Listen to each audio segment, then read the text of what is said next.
शिक्षा का परिणाम एक मुक्त रचनात्मक व्यक्ति होना चाहिए जो ऐतिहासिक परिस्थितियों और प्राकृतिक आपदाओं के विरुद्ध संघर्ष कर सके। ये विचार हैं डॉक्टर सर्वपल्ली राधाकृष्णन जी के।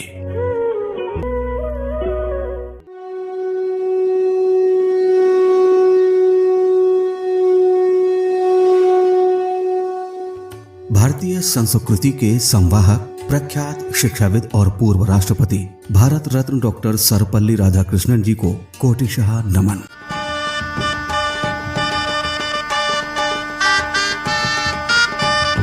डॉक्टर सर्वपल्ली राधाकृष्णन का जन्म मद्रास प्रेसिडेंसी में त्रिट्टनी में तेलुगु भाषी नियोगी ब्राह्मण परिवार में 5 सितंबर 1888 को हुआ।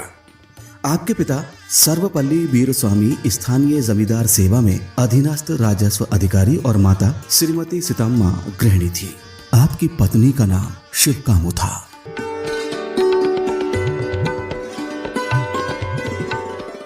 प्रारंभिक शिक्षा के बाद आपको मद्रास क्रिश्चियन कॉलेज भेजा गया। आपने 1906 में दर्शन शास्त्र में एमए की उपाधि हासिल की। अप्रैल 1909 में आपको मद्रास प्रेसिडेंसी कॉलेज में दर्शन शास्त्र विभाग में नियुक्त किया गया।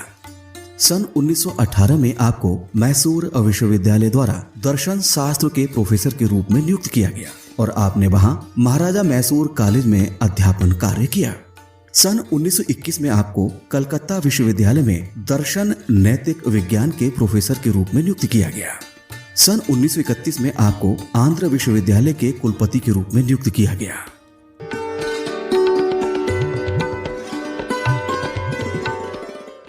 1936 में इंग्लैंड में ऑक्सफोर्ड विश्वविद्यालय में पूर्वी धर्मों और नैतिकता के प्रोफेसर के रूप में आपको नियुक्त किया गया। आपको 1939 में बनारस हिंदू विश्वविद्यालय का कुलपति नियुक्त किया गया।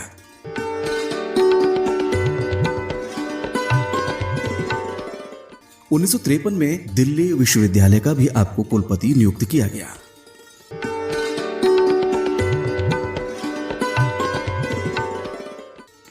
आपको जून 1926 में ब्रिटिश साम्राज्य के विश्वविद्यालय की कांग्रेस में कलकत्ता विश्वविद्यालय और सितंबर 1926 में हार्वर्ड विश्वविद्यालय में दर्शन शास्त्र की अंतर्राष्ट्रीय कांग्रेस का प्रतिनिधित्व करने का अवसर मिला।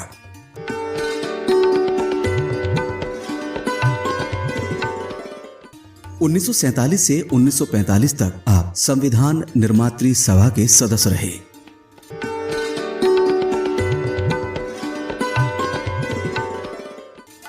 शिक्षा और राजनीति में उत्कृष्ट मार्गदर्शन के लिए आपको 1954 में सर्वोच्च अलंकरण भारत रत्न से सम्मानित किया गया।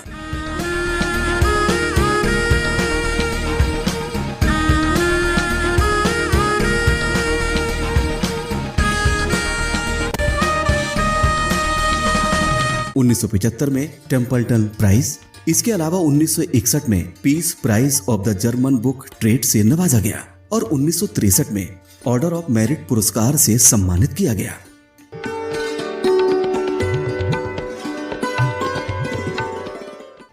डॉक्टर सर्वपल्ली राधाकृष्णन के व्यक्तित्व को शब्दों की सीमा में नहीं बांधा जा सकता।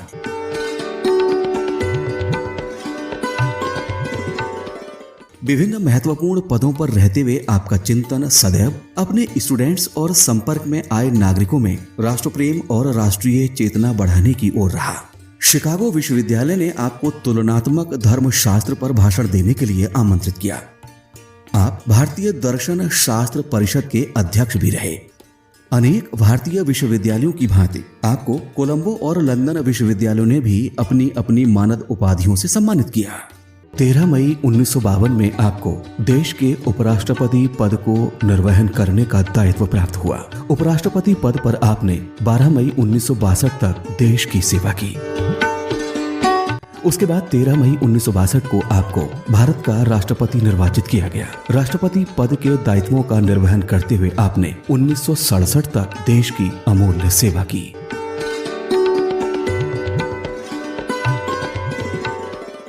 डॉक्टर सर्वपल्ली राधाकृष्णन महान दार्शनिक, शिक्षाविद और लेखक के रूप में समाज और राष्ट्र को नई राह दिखाते रहे।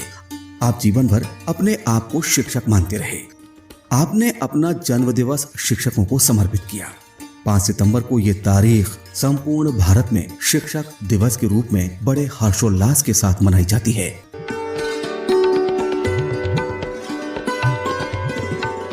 आप सन 1949 से सन 1952 तक रूस की राजधानी मॉस्को में भारत के राजदूत पद पर रहे। उस वक्त भारत और रूस की मित्रता बढ़ाने में आपका अविस्मरणीय योगदान रहा।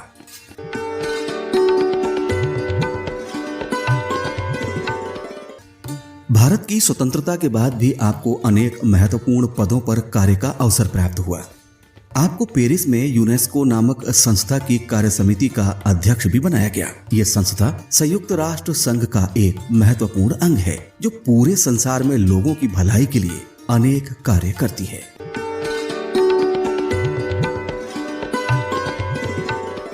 सत्य की खोज, search for truth, the creative life. भारतीय दर्शन के अलावा आपने अनेक पुस्तकों का लेखन भी किया।